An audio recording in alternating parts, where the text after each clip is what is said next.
as you might expect. The reactions are quite mixed. You had those who were really surprised that the president was discharged from Walter Reed so early, just after a few days. You have others who are speculating about the president's comments as to why he said, don't let coronavirus dominate your life, and he felt better than he did when he was 20 years younger. Well, some people theorize that it's because of the dexamethasone that he's on, which is a powerful steroid usually given to COVID patients with more advanced stages of the virus. Well, the president did take a dose of that before leaving the hospital, and doctors have said that that could give you feelings of energy and virility, in fact. So you had those reactions, and then you had those from his supporters, who were very elated that the president was returning to the White House, and they believed that he showed a sign of strength as he got out of Marine One, walked across the White House lawn, walked up a long flight of steps, and then stood out on the Truman balcony trying to show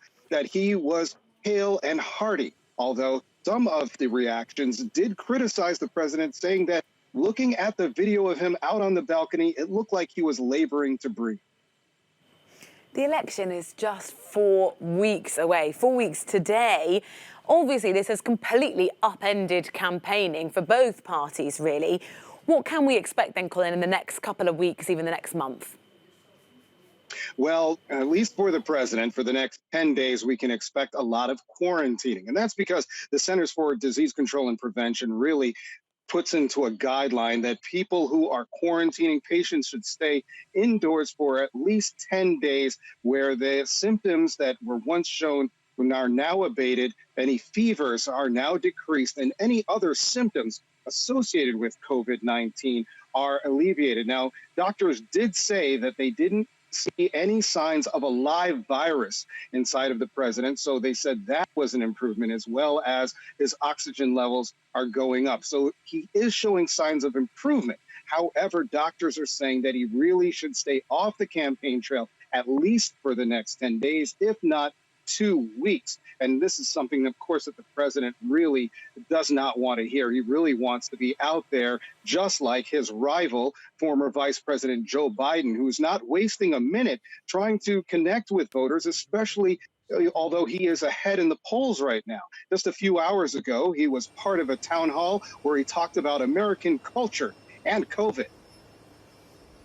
But there's a lot happening.